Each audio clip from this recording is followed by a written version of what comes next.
Comienza el Catecismo de la Iglesia Católica. Un programa dirigido por el Padre Luis Fernando de Prada.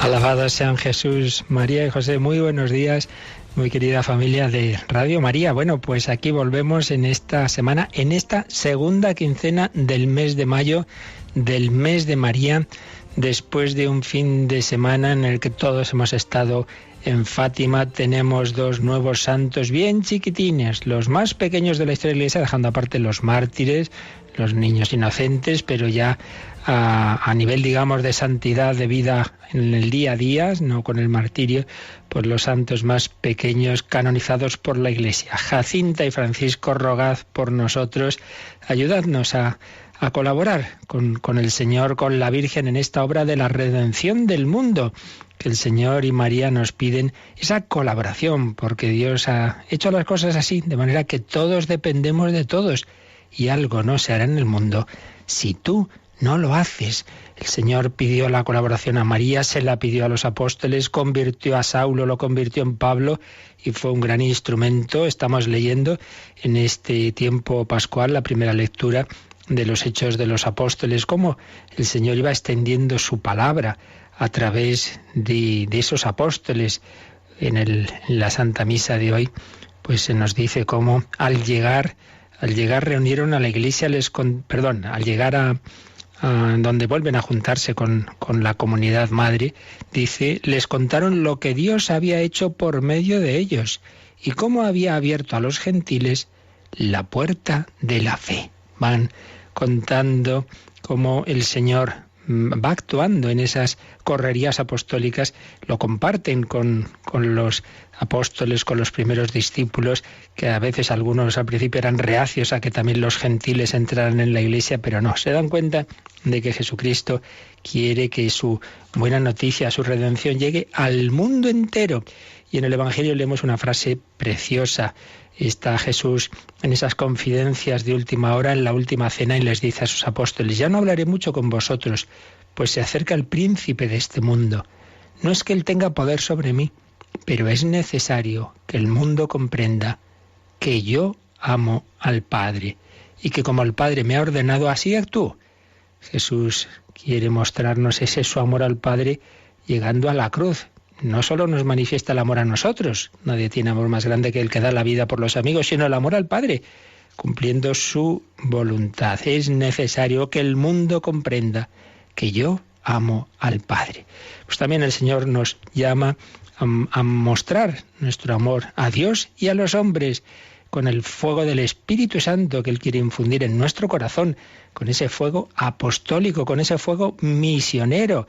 El cristiano no puede quedarse contento y decir, bueno, pues yo, mi familia, mis amigos, estamos en la Iglesia, aquí estamos a gusto, allá vaya el mundo. No, tengo otras ovejas que no son de este redil, tenemos que pensar en ellas. Bueno, pues esto también pasa en Radio María. Tenemos aquí a Yolanda Gómez. Buenos días, Yoli. Muy buenos días, padre. Bueno, Yolanda, estamos en el mes de mayo. Mes de mayo es ante todo el mes de la Virgen, pero es también ese mes especial de campaña de Radio María en la que terminábamos el día 12 una primera fase, esa primera fase en la que hemos estado pidiendo ayuda para los proyectos de Radio María en España, lo volveremos a hacer más adelante, pero esta semana es una semana misionera, ¿verdad? Sí, es una semana en la que queremos ayudar a otros países para que también tengan ellos Radio María. Entonces es la semana de la maratón, ¿cómo lo llamamos? La maratón es una composición de maratón, porque vamos a correr mucho, y la palabra de María, marra, en vez de maratón, maríatón.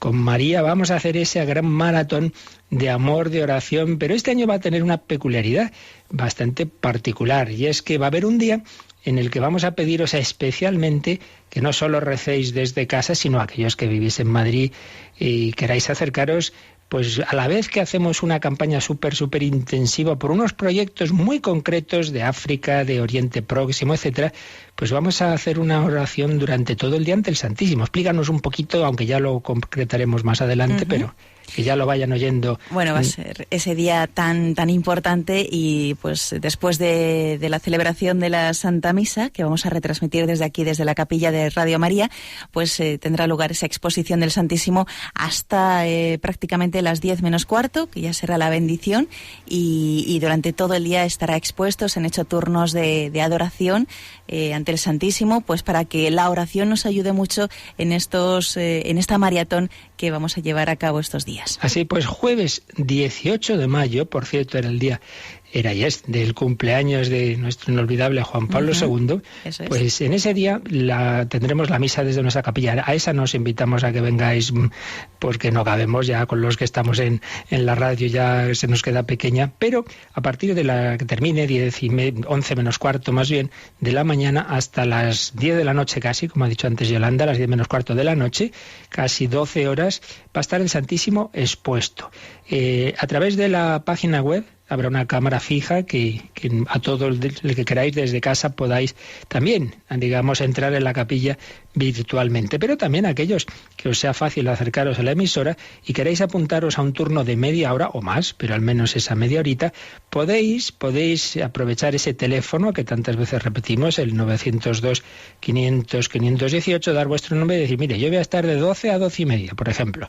Y entonces se os apuntan, y para que ese día haya una oración intensa, muy intensa, por esos proyectos, porque haya Radio María en Irak, porque haya Radio María extienda la Radio María en lengua árabe, porque haya Radio María en Tanzania, en fin, unos proyectos que iremos explicando esta semana, en esta maratón, que va a comenzar una primera exposición de los 10 proyectos, me parece que son de este año, dentro de un ratito, ¿verdad, Yolanda? A las 11. Eso es, en ese programa especial pues hablaremos de esos proyectos que este año la familia mundial pues nos ha dicho que intentemos entre todos apoyarles. Pues luego a las 11 lo contamos, pero ya desde ahora os lo decimos, esta semana, desde hoy hasta el sábado, si Dios quiere, programación especial, colecta súper extraordinaria, es nuestro domum anual, es en esta semana central del mes de María, porque la Virgen María mira a todos, igual que a nosotros nos ayudaron.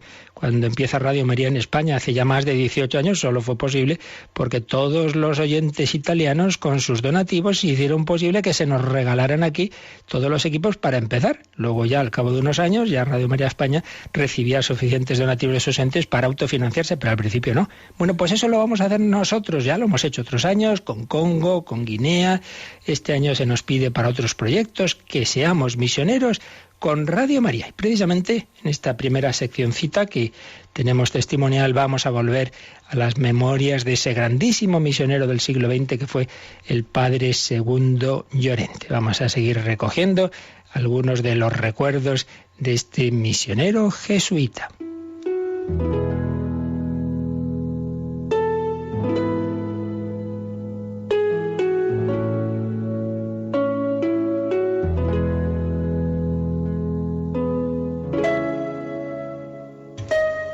Padre Segundo Llorente, jesuita.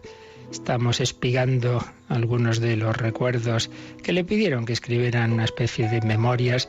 Nos había contado su vocación, su formación teológica, cómo se va a Estados Unidos a aprender el inglés y cómo ya todo preparado para irse a su Alaska. Y nos dice así, dejé Seattle para ir a Alaska el 30 de agosto de 1935 en el barco de vapor que se llamaba precisamente Alaska. El barco hacía la ruta llamada Inside Passage, navegando a lo largo de la costa canadiense durante unos 1.100 kilómetros. El barco fue entrando por los estrechos canales entre Dixon Entrance y Juneau, la capital. Todo ello forma parte del Panhandle, dotado con innumerables islas, repito, innumerables. Desde luego yo no era el primer español que surcaba estas aguas. Entre los años 1774 y 1792, el virrey de México envió no menos de 6 expediciones con botes cañoneros para explorar lo que ellos denominaban el norte de California, entonces parte de los dominios de España. Sabemos que el 13 de mayo, fijaos la fecha, que el 13 de mayo de 1779, el capellán de uno de esos buques, el padre Francisco Juan Riobó, un franciscano español, dijo la primera misa sobre esta tierra que ahora llamamos propiamente Alaska. Fijaos, 13 de mayo de 1779, un franciscano español, como tantos religiosos y sacerdotes españoles que se fueron a ese nuevo mundo. Había que llevar a Jesucristo y celebró la primera misa. Jesús se hizo presente eucarísticamente, hizo presente su sacrificio en Alaska. Nuestra primera parada fue en Ketchikan y me dirigí al hospital que estaba regentado por unas monjas para decir misa en su capilla. Allí me encontré con el padre Filiberto Tornielli, un santo jesuita de 85 años. Fijaos, 85 años, y ahí seguía trabajando en Alaska. Entonces yo no sabía nada acerca de él, pero más tarde me enteré de que había sido un conde italiano. Su madre, que había muerto cuando era todavía un niño, era hermana del Papa Gregorio XVI. Su padre, viudo, se hizo sacerdote y el chico se fue a Padua para estudiar Derecho.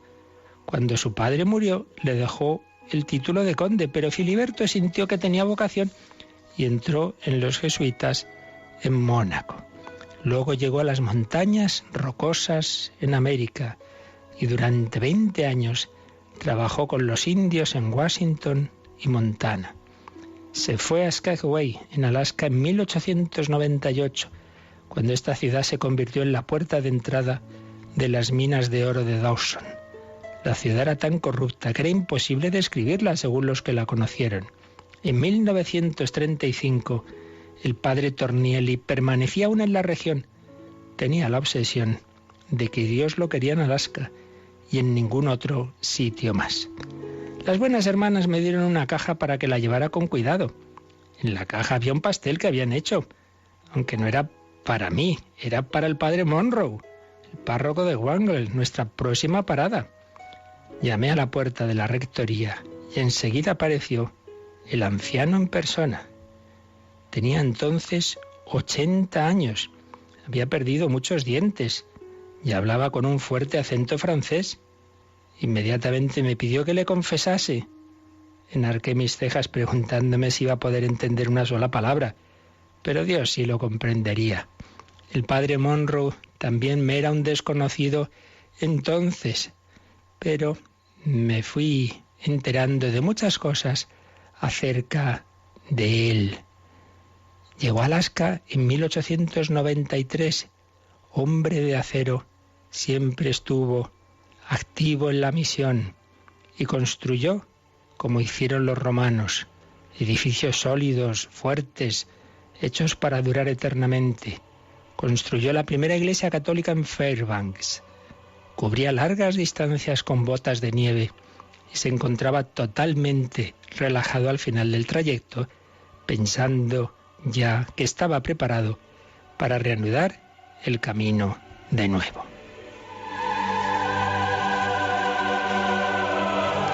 Fijaos cómo se va encontrando con esos hombres de 80, 85 años que han entregado su vida a la misión. Estas cosas no se cuentan, ¿verdad?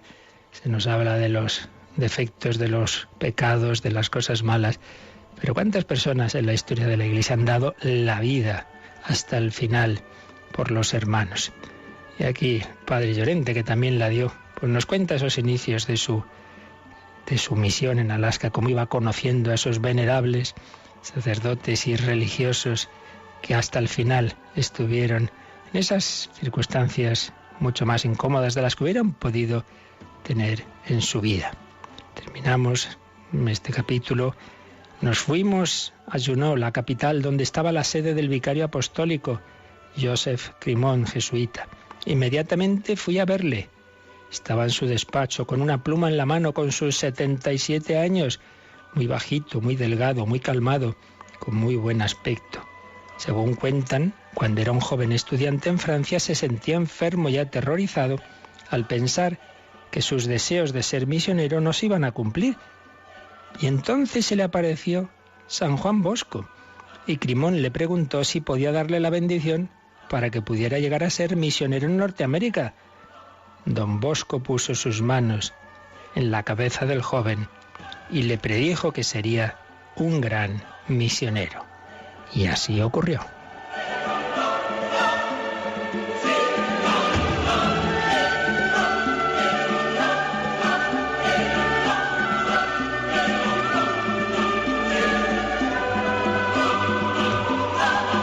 Crimón llegó a Alaska en 1894 y estuvo algún tiempo en Lunato y Holy Cross.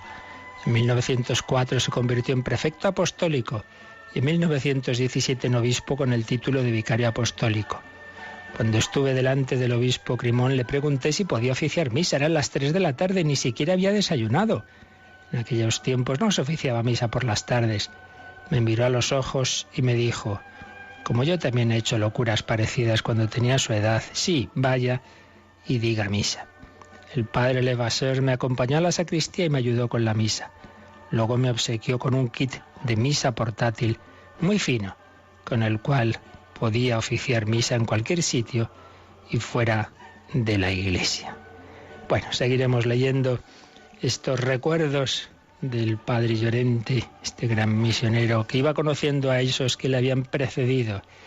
La Iglesia, una historia de heroísmo, anónimo tantas veces, de amor, de entrega, para que todos los hombres conozcan a Jesucristo.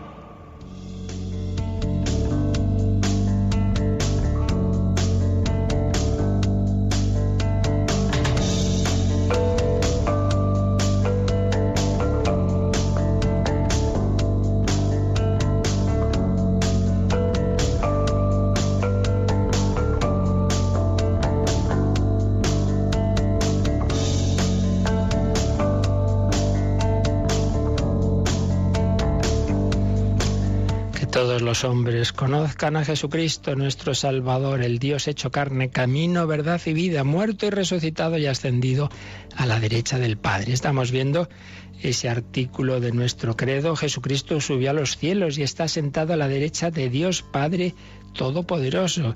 Estamos viendo la ascensión en el catecismo: subió a los cielos. Habíamos visto a partir del número 659, nos habíamos quedado en el 662, ya lo vimos, pero vamos a releerlo. Es muy profundo y consolador lo que en él se nos dice y desde aquí retomamos. Releemos, Yolanda, este 662. Cuando yo sea levantado de la tierra, atraeré a todos hacia mí. La elevación en la cruz significa y anuncia la elevación en la ascensión al cielo. Es su comienzo. Jesucristo, el único sacerdote de la alianza nueva y eterna, no penetró en un santuario hecho por mano de hombre, sino en el mismo cielo, para presentarse ahora ante el acatamiento de Dios en favor nuestro. En el cielo, Cristo ejerce permanentemente su sacerdocio. De ahí que puede salvar perfectamente a los que por él se llegan a Dios, ya que está siempre vivo para interceder en su favor. Como sumo sacerdote de los bienes futuros, es el centro y el oficiante principal de la liturgia que honra al Padre en los cielos. Y cita el Catecismo el Apocalipsis, porque en efecto ese último libro de la Biblia tiene una clave litúrgica, es la gran liturgia del cielo que se hace presente en la tierra, pero realmente quien la celebra siempre es Cristo resucitado. El sacerdote es un simple instrumento de él, pero es él. Jesús es el que dice: esto es mi cuerpo. Evidentemente yo no consagro mi cuerpo, sino el de Cristo, pero le doy voz a Jesucristo. Él es el que dice: tomad y comed todos de él. El sacerdote actúa in persona Christi. Bueno, pues toda la liturgia de la Iglesia es así, es Cristo, porque Cristo está resucitado y vivo. Es Él el que actúa en ella. Él está a la derecha del Padre, pero a la vez se ha quedado con nosotros. Sumo sacerdote que ha entrado en el nuevo templo, que es el cielo, y que ofrece el nuevo sacrificio, que es el mismo, el Cordero Inmaculado.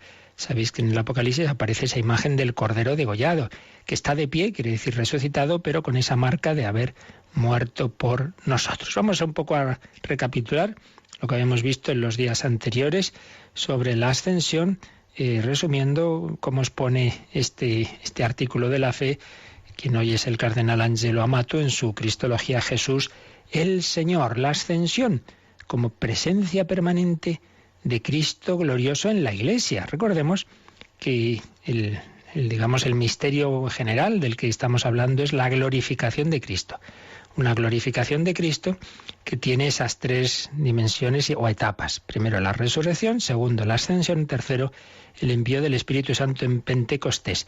Y dos dimensiones. Por un lado, que Jesús está sentado a la derecha del Padre, como veremos a continuación, que ha ascendido realmente al cielo, ya explicaremos esto, pero por otro lado, que se ha quedado con nosotros. Los evangelistas pues subrayan uno u otro aspecto de estos, o más uno, más el otro, los dos. Por ejemplo, Mateo no cuenta explícitamente la ascensión, pero en cambio para él es muy importante recordar que Jesucristo se ha quedado con nosotros. Ya sabemos cómo preciosamente termina el Evangelio de San Mateo. Mateo 28, del 18 al 20, que les dice Jesús: se me ha dado pleno poder en el cielo y la tierra, id y enseñad a todas las naciones, bautizándolas, etc. Y la última frase: yo estoy con vosotros todos los días hasta el fin del mundo. Mateo subraya sobre todo esa presencia de Jesús entre sus discípulos. Jesús no se convierte en ausente, permanece sumamente presente entre los discípulos.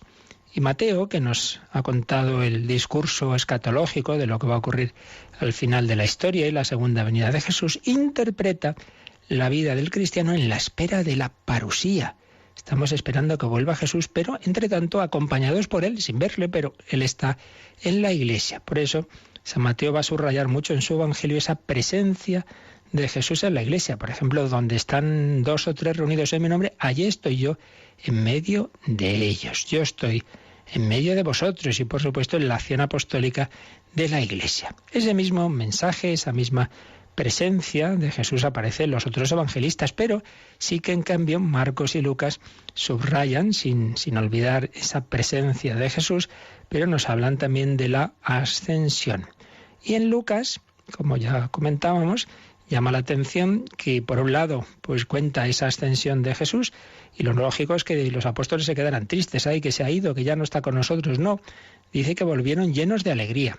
Pues lo mismo, esa alegría se explica porque, aunque se ha ido corporalmente, por otro lado, Jesús resucitado sigue en medio de sus discípulos. La ascensión es un misterio de transformación íntima. Hasta entonces, Jesús había ido al encuentro del mundo de una manera sensible. Desde ahora seguirá yendo al encuentro, pero en la persona de los creyentes, de los cristianos, de los apóstoles. La ascensión no consiste en que Cristo se ha perdido en la inmensidad del cielo, sino se está presente en la comunidad de sus discípulos. A través de ellos va a llegar al mundo entero. La misión. Por tanto, primer aspecto, Jesús se ha ido, pero se ha quedado en medio de su Iglesia. Segundo aspecto que señala Angelo Amato, la ascensión como acontecimiento escatológico. Nos ayuda a mirar hacia el más allá, hacia las realidades últimas, hacia el fin de la historia. Recordemos cómo termina la ascensión según el Evangelio, según los Hechos de los Apóstoles. Pues dice que los apóstoles estaban mirando hacia el cielo, una nube cubrió a Jesús, les quitó de la vista, y entonces aparecen unos ángeles que les dicen: ¿qué hacéis ahí, varones galileos, mirando al cielo? Este Jesús, que ha sido elevado de entre vosotros al cielo, volverá de la misma manera que lo habéis visto marchar. Por tanto, tenemos aquí dos datos. Por un lado la ascensión, pero por otro lado volverá la parusía. El que se ha ido en una nube, volverá en una nube. Son aspectos de ese mesianismo, de esa dignidad mesiánica de Jesús. Jesús entra en el cielo para tomar posesión del reino escatológico, pero la potencia de ese reino escatológico se manifestará al mundo en el último día. Todo el mundo lo verá, todo el mundo reconocerá en Jesucristo al Rey Señor. Qué maravilla será eso, cuando todos vean: ay, pues es verdad, el que murió en la cruz es nuestro Dios y Señor. Pues nosotros estamos llamados a vivir con la mirada hacia el cielo. En la misa lo decimos, hermanos, levantemos el corazón, lo tenemos levantado hacia el Señor, que sea de verdad. Y decimos, ven Señor Jesús, y luego hay que no me muera. Pero oye, si acabas de decir, ven Señor Jesús, cuanto antes, hombre, que vuelva a nuestra vida particular, nos llama por la muerte y al final de la historia por esa parusía, esa segunda venida de Jesús. Ascensión, acontecimiento escatológico. Tercera ascensión, vuelta al Padre. Acabamos de leer cómo la ascensión, según San Juan, empieza ya cuando es elevado en la cruz. Es paradójico. La ascensión se hace visible con ese levantamiento de Jesús en la cruz, porque por la muerte va a iniciar esa vuelta al Padre. Él había bajado del cielo a la tierra, descenso por la encarnación, pero ahora para subir al Padre. Salí del Padre y vine al mundo. Ahora dejo el mundo y vuelvo al Padre, dice Jesús en la última cena, Juan 16, 28. Y ya le había dicho el Señor a Nicodemo, nadie ha subido al cielo sino el Hijo del Hombre, que ha bajado del cielo. Por tanto, la ascensión es como cumplimiento de la encarnación y de la redención. Jesús resucitado ha subido al cielo, está entronizado a la derecha del Padre y nos está preparando el sitio. Vuelta al Padre. Y cuarto, el aspecto cósmico y sacerdotal de la ascensión, que aparecía en el número del catecismo que nos acaba de releer Yolanda. Cristo sacerdote está ahí, a la derecha del Padre, y tiene también un dominio como Rey del universo, dominio cósmico, la plenitud de la que va a hablar San Pablo en sus cartas. Él está por encima de todos los ángeles y de todas las criaturas. Fijaos lo que dice San Pablo en Efesios 4:10. El que descendió es el mismo que ascendió por encima de los cielos para llenar todas las cosas. En la primera carta de Pedro dice, está sentado a la derecha de Dios después de subir al cielo y haber obtenido la soberanía sobre los ángeles, los principados y las potestades. Y allí Cristo, como decíamos, está ejerciendo como sumo sacerdote en el santuario del cielo. Dice la carta a los Hebreos, que desarrolla toda esta dimensión sacerdotal. Cristo no ha entrado en un santuario hecho por manos de hombre, figura del verdadero, sino en el mismo cielo, para estar delante de Dios intercediendo en favor nuestro. Fijaos que una de las peticiones de los Kyries es esa, tú que estás sentado a la derecha del Padre para interceder por nosotros. Señor, ten piedad, Cristo, ten piedad. Finalmente, recordemos que, como decíamos, la ascensión va a culminar, la glorificación de Cristo va a culminar en Pentecostés. La ascensión es la vuelta victoriosa de Jesús al Padre. Cristo glorificado, que lleva las llagas de su pasión, es constituido Señor de los hombres y del universo. Bueno, pues nos va a enviar ese amor interno de la Santísima Trinidad, del Padre y del Hijo, que es el Espíritu Santo, para que more en nosotros y nosotros en Él, y esa presencia y fuerza de Dios nos dé la capacidad de ser sus testigos. La ascensión era la premisa para enviarnos al Espíritu Santo. Por eso dice Jesús, os conviene que yo me vaya, porque si no me voy, no vendrá a vosotros el Consolador, pero cuando me vaya os lo enviaré. Si no me voy, no vendrá a vosotros el Consolador. No es que, como estamos enfadados el Espíritu Santo y yo, si está uno no está el otro, evidentemente no es eso, sino que en el plan de Dios, para enviar al Espíritu Santo hace falta que primero yo muera y resucite y esté a la derecha del Padre, y desde ahí os enviaré con el Padre el Espíritu Santo. Son los planes divinos, es la comunicación de la salvación, porque ¿qué es la salvación? Pues vivir con Dios. ¿Y qué es el pecado? Separarnos de Dios, quedarnos encerrados en nuestro egoísmo, y si eso se prolonga tras la muerte, ese es el infierno. Yo conmigo mismo, no querías estar solo contigo, el centro de ti, de tu vida es tú mismo, pues ahí te quedas tú mismo encerrado, autoexcluido de esa comunicación con Dios. Pues esto es lo que hasta ahora más o menos hemos visto, pero vamos a precisar un poquito qué significa eso de estar sentado a la derecha del Padre, que es lo que viene a continuación. Leemos, Yolanda, número 663, que nos da esa expresión, sentado a la derecha del Padre. Cristo desde entonces está sentado a la derecha del Padre. Por derecha del Padre entendemos la gloria y el honor de la divinidad, donde el que existía como Hijo de Dios antes de todos los siglos, como Dios y consubstancial al Padre, está sentado corporalmente después de que se encarnó y de que su carne fue glorificada. Esta frase que acaba de leer Yolanda es una cita que hace el Catecismo de uno de los más famosos padres, santos padres de la Iglesia Oriental, San Juan Damasceno. Cristo está sentado a la derecha del Padre. Y dice San Juan Damasceno, ¿qué quiere decir esto de derecha del Padre? No es un sitio, no es algo local, es la gloria y el honor de la divinidad. Es la misma gloria del Padre la tiene Cristo. Pero es que no la tenía antes. Dice, sí, la tenía en cuanto a Dios.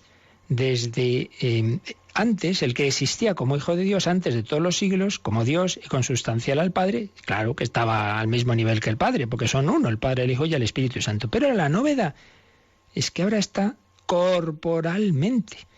Siempre el Hijo de Dios en su naturaleza divina, pues estaba a ese mismo nivel de gloria que el Padre, la misma adoración y gloria y el Espíritu Santo.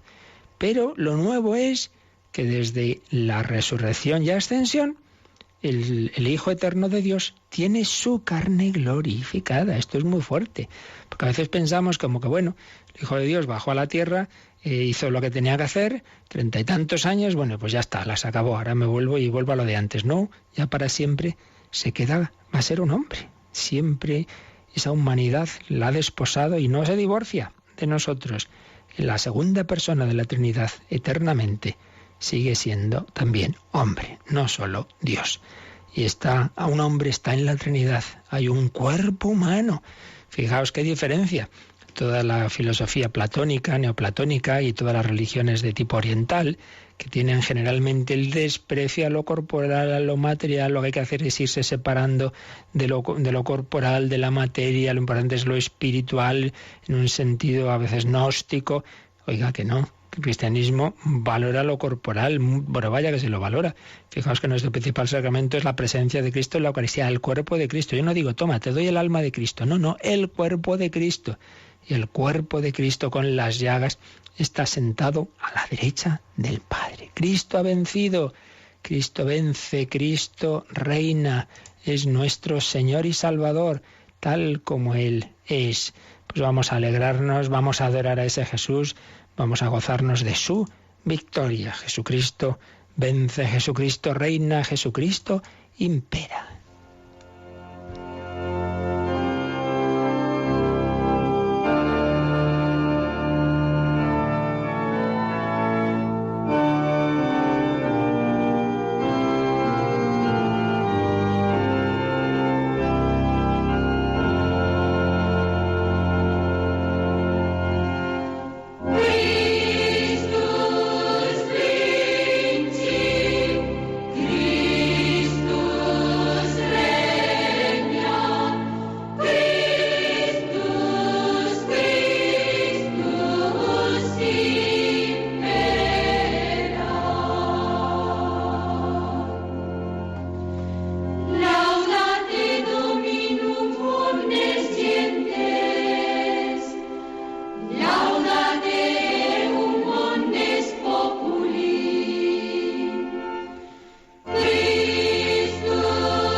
Están escuchando el Catecismo de la Iglesia Católica con el Padre Luis Fernando de Prada. Cristo vence, reina, impera. Glorificamos a la Santísima Trinidad. Vamos a profundizar un poquito más en esta expresión, sentado a la derecha del Padre. Nos guía en este caso la cristología de hoy también cardenal Schönborn, que cita también el que nos ha citado el Catecismo San Juan Damasceno, que murió en el 749, y dice, claro, que cuando estamos señalando que Cristo está sentado corporalmente a la derecha del Padre, no enseñamos ninguna derecha espacial.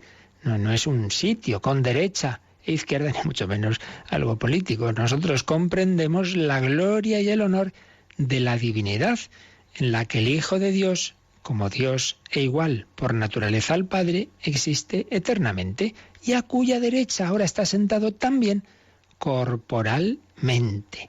Su carne ha sido glorificada conjuntamente.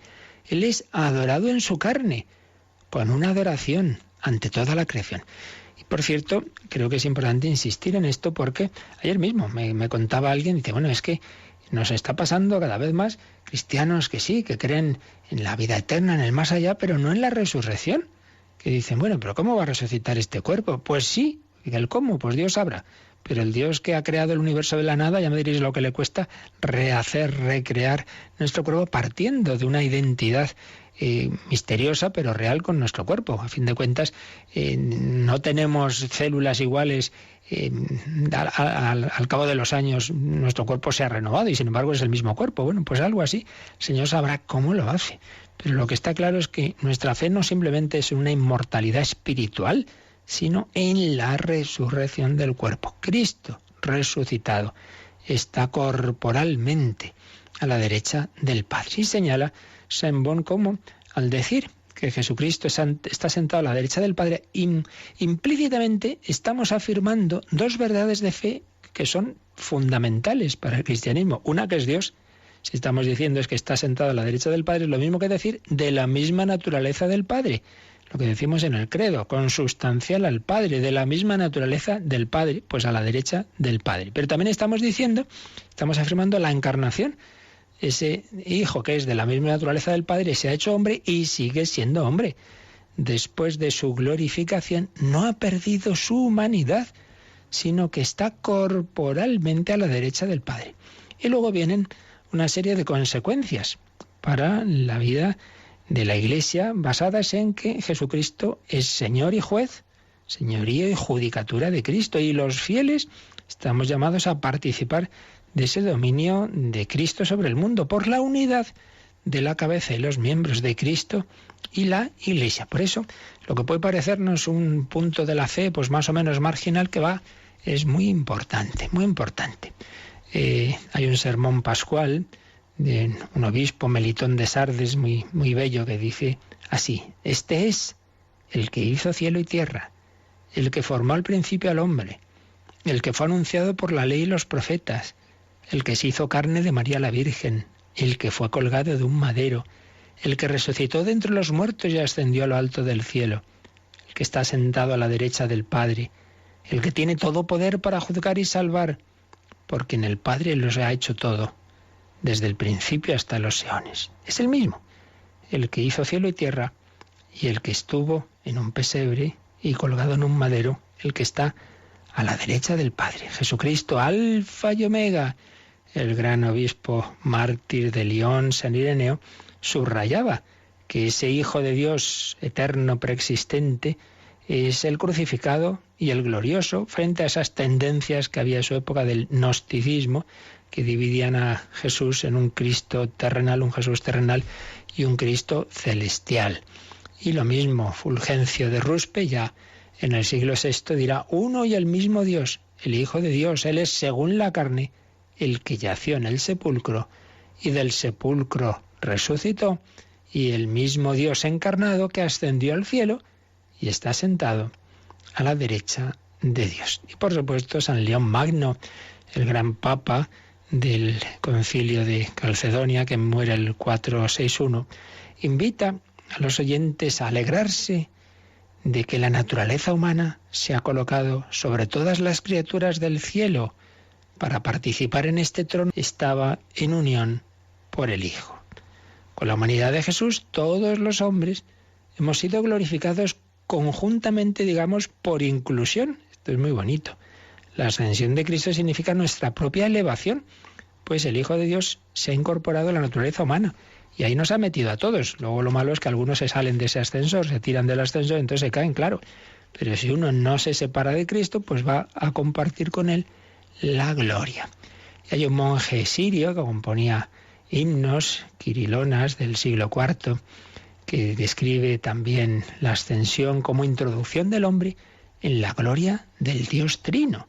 Cristo introduce con su persona su humanidad en la gloria de Dios y así devuelve a Adán el lugar reservado a él en el trono de la Trinidad. Lo expresa así: mi Padre espera de mí que ascienda y que lleve conmigo mi cuerpo y mi alma y que mantenga dominados al demonio y a la muerte.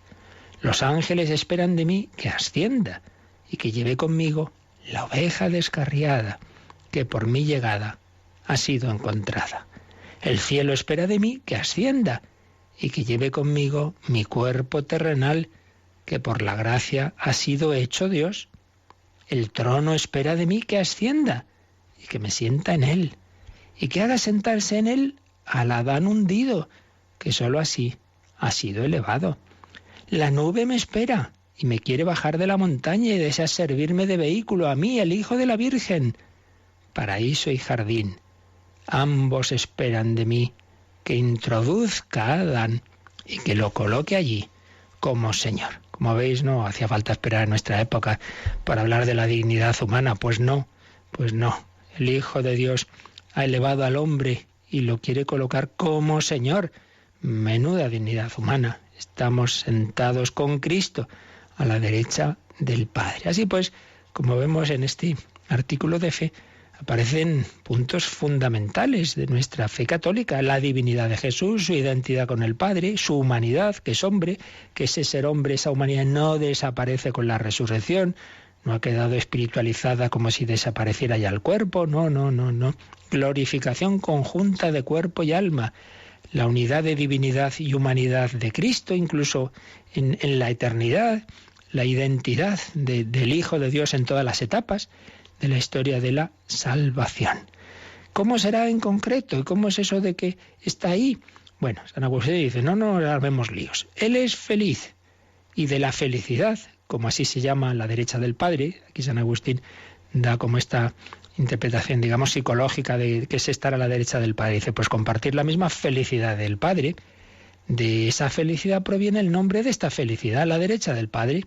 Decir a la derecha del Padre es tanto como gozar de la más alta felicidad.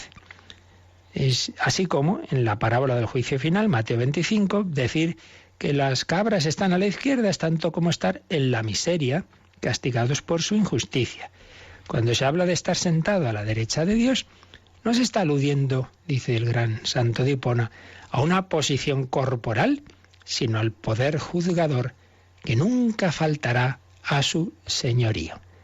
Por su parte, Santo Tomás va a tomar de San Agustín esta simbología de la derecha, interpretándola como felicidad y como poder juzgador.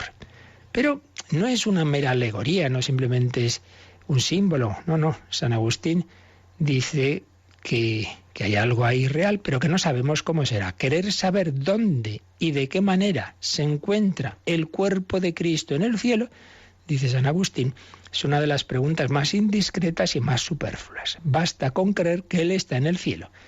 No le está permitido a nuestra debilidad querer curiosear el cielo, sino que sobra de nuestra fe pensar sobre la dignidad del cuerpo del Señor, cosas altísimas y venerables. A veces empezamos, pero entonces si está así y luego están los sagrarios y luego, miren, ¿cómo será? Pero si nos falta categoría, si nos falta que no podemos. Sabemos que esto es así, que el Señor está corporalmente en el cielo, sabemos que está presente también en la tierra, que está presente de manera muy especial en la Eucaristía, pero no intentemos concretar, porque mire, eso ya nos enteraremos en la vida eterna. Aquí las cosas que Dios nos revela no es para saciar nuestra curiosidad, no deben ser preguntas de curioseo, sino la revelación es siempre qué tengo que hacer. Lo que importa es, digamos, lo que me sirve para actuar. ¿Y aquí qué me sirve para actuar? Pues primero una gran esperanza de que Cristo nos precede a la derecha del Padre, está ahí, que reza, que intercede por nosotros y a la vez que se ha quedado con nosotros, que no estamos solos, que es Dios y hombre verdadero. Pues eso es lo que tengo que quedarme. ¿Cómo será en concreto? Pues ahí no hay que andarse con elucubraciones. Bueno, pues sí, vamos a pasar al 664, pero ya lo mejor lo dejamos para mañana, seguir profundizando en lo que significa ese sentarse a la derecha del Padre. Y lo que sí podemos hacer, Yolanda, viene aquí un número marginal, el 648, que ya habíamos visto en su momento, que nos recuerda pues cómo la resurrección es obra de la Santísima Trinidad, y lo mismo, esa obra de la Santísima Trinidad y alcanza la plenitud ahora. En ese cielo están el Padre, el Hijo, el Espíritu Santo, como siempre unidos, pero sabiendo que ahora el Hijo de Dios tiene esa corporalidad. Vamos a terminar nuestra catequesis de hoy releyendo ese número que cita aquí el Catecismo, el 648. La resurrección de Cristo es objeto de fe en cuanto es una intervención trascendente de Dios mismo en la creación y en la historia. En ella las tres personas divinas actúan juntas a la vez y manifiestan su propia originalidad. Se realiza por el poder del Padre, que ha resucitado a Cristo, su Hijo, y de este modo ha introducido de manera perfecta su humanidad con su cuerpo en la Trinidad. Jesús se revela definitivamente Hijo de Dios con poder, según el Espíritu de Santidad, por su resurrección de entre los muertos. San Pablo insiste en la manifestación del poder de Dios por la acción del Espíritu que ha vivificado la humanidad muerta de Jesús y la ha llamado al estado glorioso del Señor. Pues muy bello esto que se nos dice aquí, que el Padre ha resucitado a Cristo, su Hijo, y ha introducido de manera perfecta su humanidad, incluyendo su cuerpo, en la Trinidad. Y el que siempre ha sido Hijo de Dios, ahora esa divinidad se manifiesta también en su cuerpo, que ya es un cuerpo con poder, no ese cuerpo débil que pudo ser crucificado. Pues, como digo, ya seguiremos, pero vamos a vivir este día con la alegría de saber que Jesús ha triunfado, que está en el cielo, pero que a la vez está con nosotros en la tierra. Como siempre, estos últimos minutos de reflexión, de oración y también de consultas en el correo electrónico catecismo@radiomaria.es, y en ese número que llevamos un tiempo, a ver si ya por fin nos funciona bien. ¿Nos recuerdas el número de teléfono, Yolanda? Es el 91 005 94 19. Estupendo. 91, repite. 91 005 94 19. Que yo todavía no me lo he aprendido. Bueno, pues nada, con el Señor y con María nos alegramos de la ascensión de Cristo y respondemos a lo que queráis también ahora consultarnos.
Teníamos pendiente un correo que nos había escrito Cecilia, como el otro día hablamos de Jesucristo sacerdote, víctima y altar, dice: ¿en qué sentido Jesucristo es altar?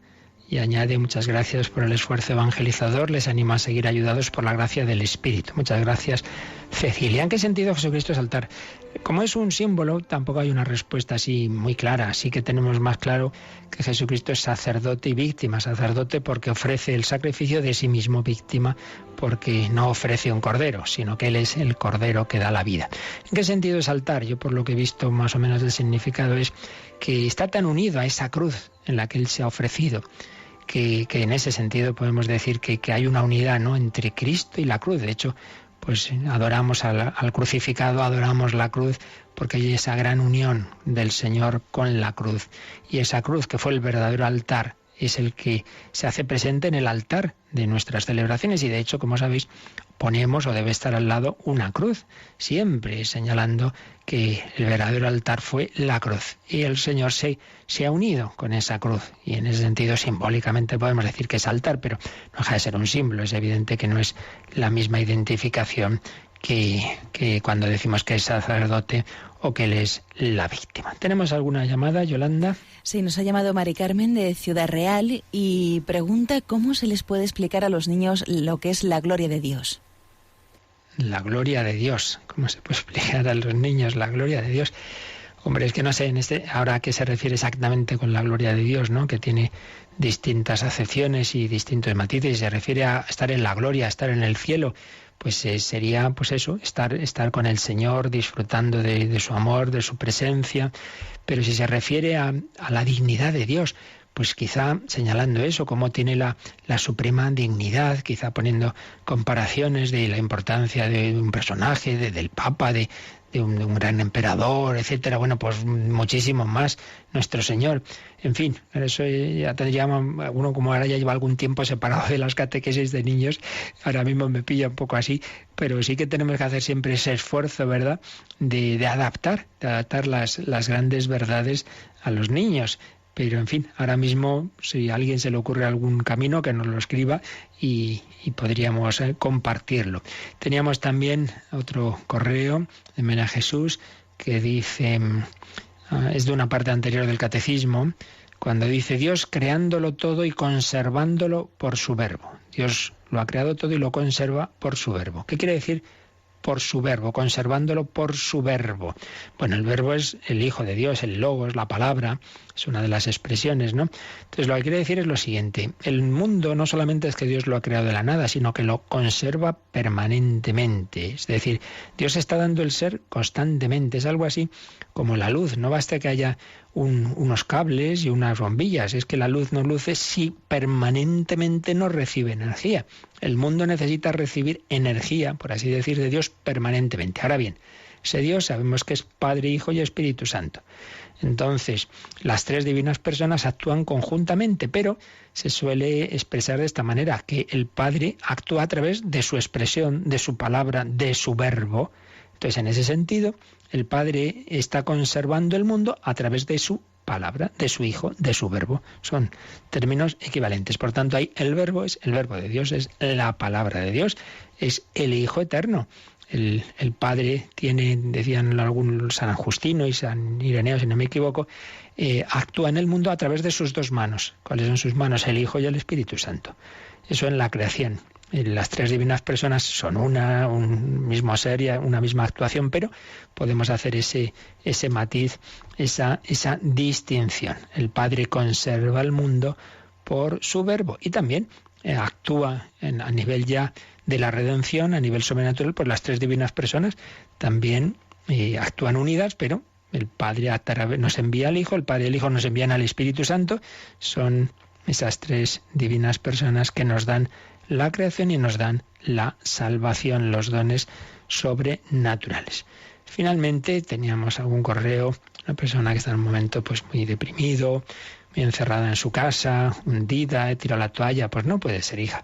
Tienes que pedir ayuda a personas cercanas. Aquí muchas veces, pues que claro, podemos decir una palabra, pero hace falta abrirnos a alguien, sacerdote, y a veces no solo, también a veces, muchas veces a un nivel médico necesitamos ayuda, pero lo peor que podemos hacer es, primero, tirar la toalla y segundo, encerrarnos en nosotros mismos. No puede ser. Dios quiere que nos ayudemos unos a otros y que nos abramos y que pidamos ayuda y que confiemos que los túneles, pues sí, son túneles, se pasa mal, pero si uno sigue adelante luego sale y se encuentra la luz. Pero si te quedas parado, te quedas ahí en ese túnel. No puede ser. Jesús pasó el túnel, lo pasó muy mal. Getsemaní tenía una especie de depresión.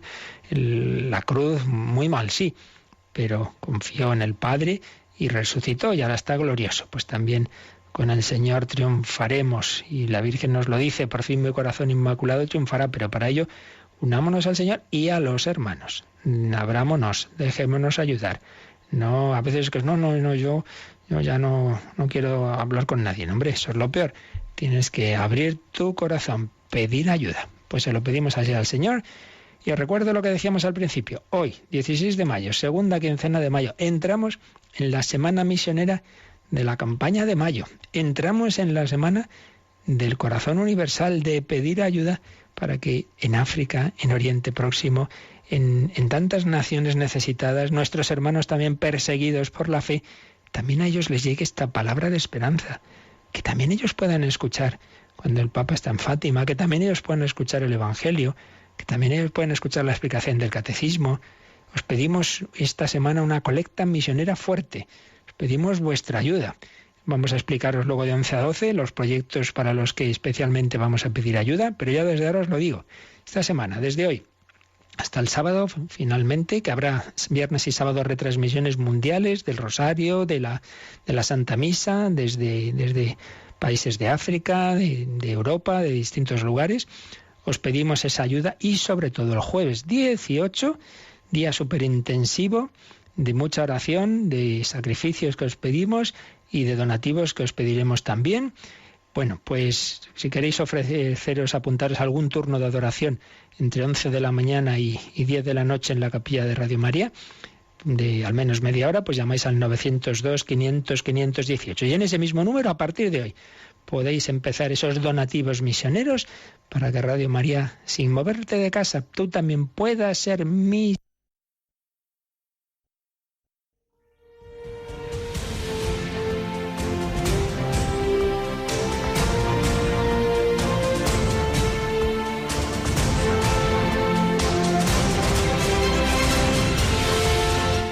Han escuchado en Radio María el Catecismo de la Iglesia Católica.